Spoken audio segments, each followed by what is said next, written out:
Hi everyone and welcome. My name is Terry and we're not actually in my garden today. What we're going to do is start our seeds to put into the garden this spring. A lot of people have asked me over the years how I start the seeds and transplant them and everything. And I don't profess to be an expert. I've done a lot of experimenting over the years. I've tried different soil mixes that I've gotten. I've even gone so far as to labeling them and having the exact seeds in them and seeing what does better. And at the end of the day, I use the same mix that I've gotten from out at Integrity Sales. I'll show you that later. And it works. And my husband Alan added a structure so I could do a grow light, and we bought heat mats to start the seedlings. All those things have added over the years to improving the quality of the seedlings we've started. And I give a lot away to friends and family and to the garden club for their plant sales. So anyway, what we're going to do is get started and show you how I go about starting my seeds, and hopefully it helps you guys, encourages you to do the same. Okay?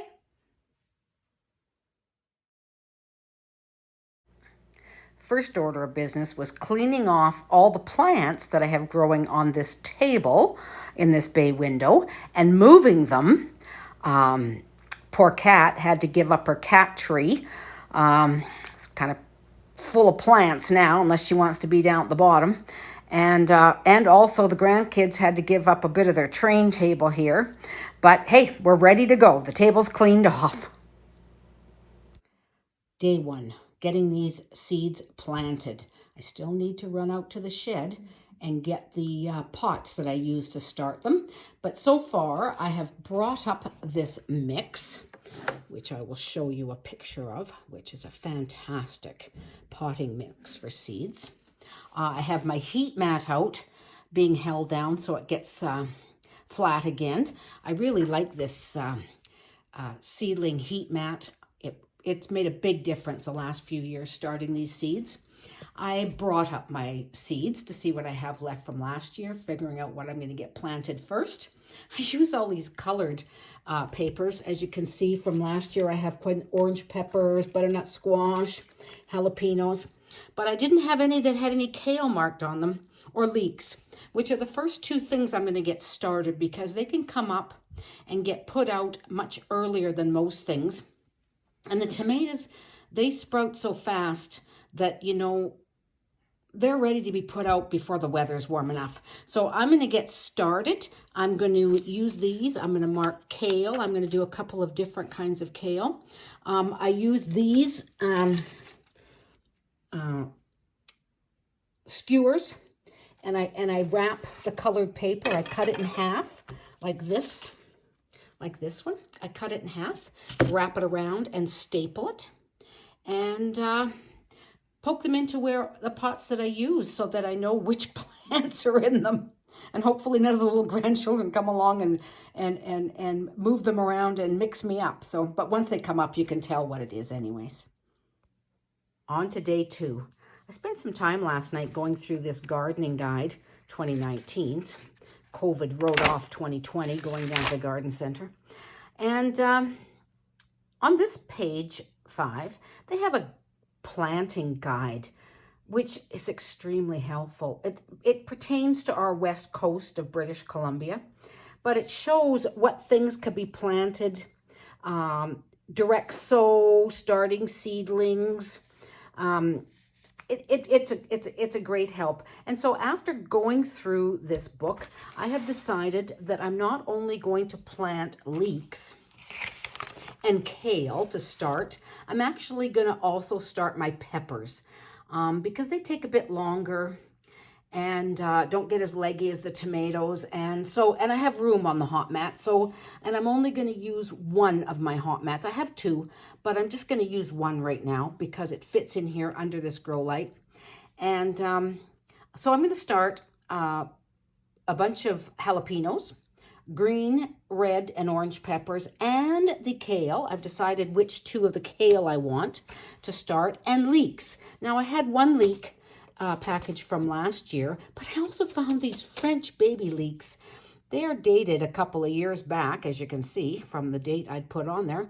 But you know what? Why not? I'm going to try and see how many of them germinate and see about putting those out in the garden too. I imagine they'll be more like a larger onion than the size of the leeks.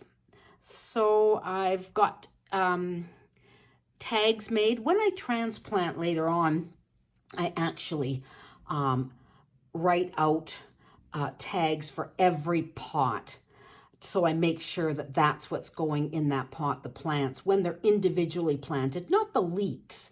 The leeks will come up and I'll actually take them when they get bigger out to the garden and plant them directly from here. But the other ones, the peppers, and maybe not the kale. We'll see how big they get before the weather is good to put them outside. But the peppers for sure, and the tomatoes, I plant them individually in pots of their own once they get big enough to transplant. Before we go any farther, I just wanted to show you the comparison I did back in 2018 of the soils, the black gold, the sea soil, and the Costco soil. As you can see from these pictures, the one that fared the worst was actually the Costco soil, unfortunately, because it's probably the most reasonably priced. The black gold and the sea soil weren't too bad, but I found the sea soil got hard as a rock.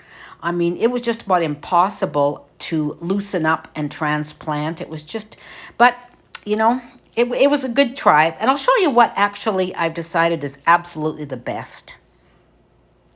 The best potty mix I have found is this number 4 professional growing mix. I had used it a number of years ago and it did great, and then I wasn't able to get out to Integrity Sales in Keating Crossroad, and I decided to give those other 3 soils a try. And you know what? Now I always make sure that whenever I'm out there and I need soil, or anything actually at Integrity Sales, I make sure that I stop in there and get it. And this is actually available in Canada and the United States. I'll take a picture on the back to show you where it's distributed, but it really is. And if you know, I only use it when I'm first potting the seeds.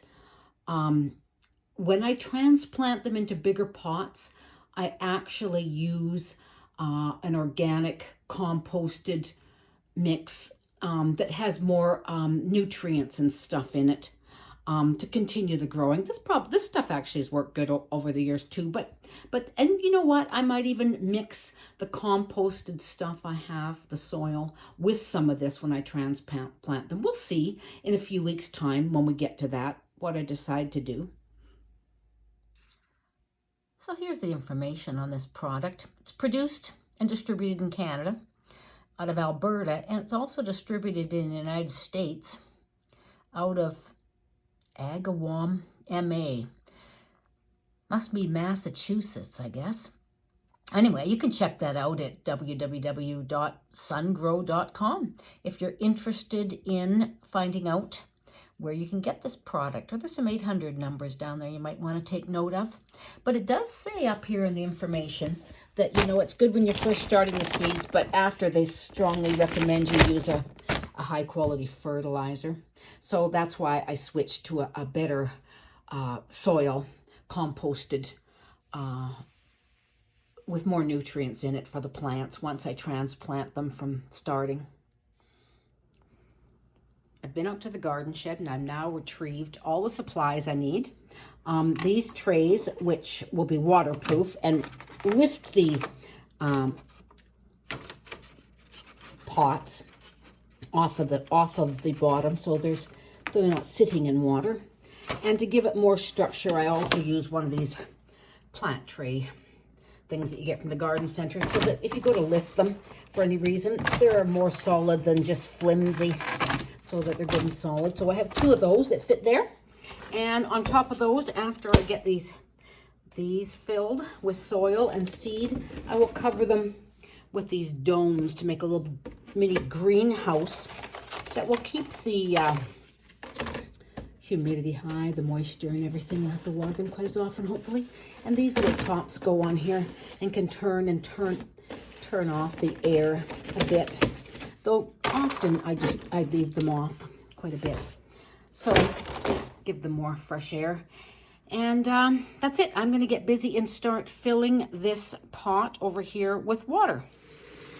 Now I fill this. This soil is very dry in that bag from downstairs in the garage. So I fill it with straight hot because by the time I get them into the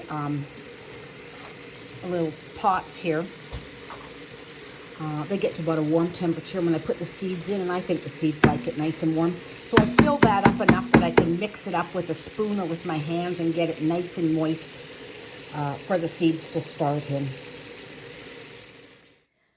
These 3 are now filled, and I've gone and gotten more soil. Actually, Helen went and got it to fill up this because I was so busy talking the last time I recorded that I put too much water in. So I had to squeeze this dirt out as I put it into here, but that's okay. Now it's full up again for the next 3. So you have a choice here. You can either leave them a bit lower like this and just lay the seeds where you want them on top and then put a bit of a layer of more of the soil on them. Or you can fill them up just a little bit more and actually poke holes like this and how many you want and drop the seeds in. It's totally up to you. I find it's more uniform when they come up and they actually germinate if you actually just lay the seeds on this layer and then put another thin layer on top and then just lightly press it down, and then they're all at this level. So I'm going to go ahead and do that. I'm going to start off with my kale. I've discovered that this starboard, I have some left. It's a year or so older. This was just from this last year, and I have this many. So I think I'm going to put about 4 in each one of these. It's only 12. I don't know who else wants kale, but then I'll put some on this side as well. So I'll have 2 sides with kale, and that'll be plenty for everybody. That's 24 plants. That's a lot of plants. If we have that good a germination, we'll see how it goes. Some of these seeds are so tiny that I need to use a tweezer to grab them and actually place them where I want them. And remember, because they kind of blend in, so you got to keep track of where you're at putting these seeds in. Okay, 4, 8, 12. There's 12 of those in there. Four little seeds, oops, in each one, spaced. And now that's the tag for them, and I'm just going to put that in there right like that. And I've already filled up some dirt. You can see it's a bit higher level than this side to that side. So there's the dirt, soil, moist, warm in there. So I'm going to carry on and keep filling. I'm going to do another kale, that rainbow brand. Nope, not rainbow, the other one, whatever it was, starboard on the other side here. And then I'm going to do 2 different kinds of leeks. And then I guess I'll do the jalapeno peppers. I'm trying not to get too crazy with them this year because as many as I gave away to everybody, we had jalapenos coming out our ears, really. I couldn't even hardly use them all. So anyway, we will carry on, and then I will show you when these are done, how I put them over there. We're going to turn that heat mat on and put the dome on. So these leeks, because they come up so thinly, and I'm not going to transplant them. I'm going to put them right into the garden. I actually put 1, 2, 3, 4, 5, 6, and then in the middle, a 7 and an 8. I actually put 8 in each little compartment there. Now I'm going to get started planting these jalapenos. I'm going to do all 6 spots on this pot for these. I was going to do half of the package from last year and half of the seed saving ones I did from these last year. But you know, because of COVID, I wasn't able to buy my usual brand of jalapenos. And I got these burpee ones, and I haven't figured out if they're open pollinated, which means you can save the seeds. So I'm a little bit reluctant to plant these ones that I saved the seeds for, because it'd be kind of a waste if they don't come up, especially when I have so many left from this package. So I'm just going to plant all of these ones and not bother with these ones this year. These seeds are so white, as you can see from the dish, that you can actually see them in the trays. And now I'm just going to cover them with about 1/4 inch of the soil. The kale is now planted, the leeks are planted, and the jalapenos are planted. And the this tray is going to have the peppers, which I'm going to work on next. Take that out of there. And I have turned on the hot mat, and it's nice and toasty, heating that up. And then I will also put on this dome to keep that heat and humidity in there. So I'm going to go ahead. Those are planted. I've shown you how I've done that. I'm going to just repeat the process with red, green, and orange peppers that I have seed saved. And I will do them each in a flat of the 6 with 4, which ends up to be 24 of each of those peppers, because a lot of people like the pepper plants. So I'm going to go work on that, and I'll catch you when I'm all done. So we're all done for the day. They're all in there nicely, nice and toasty warm. Should be great. Tomorrow, just to be prepared, we'll get the chains and we'll lower this light down lower. But I'm not going to turn it on until we start to see some germination in there. I don't think they need to have a heat light on for that whole time. So then hopefully in about 2 weeks, when those are germinated nicely and they don't need the heat mat anymore, I'll be able to move them out of there and actually in 2 weeks start my tomatoes and probably the squash as well. And then they'll be on that heat mat. This year I've started everything 2 weeks later than normally. Other years I've started January, February. It gets kind of crazy and you get kind of anxious for the garden. Most years I've started March 1st. But I found the last 2 years that then the plants really need to be moved to the garden and the weather hasn't warmed up enough. So this year I've held off and I've not started till now. It's the 16th of March. So I'm hoping then people won't get too, when I give them the plants, they'll be able to be planted then and they won't die if we suddenly get a late frost. So anyway, I'm done. I hope you all enjoyed the video of how I start these seeds. And I'll let you all go. You guys take care and stay safe.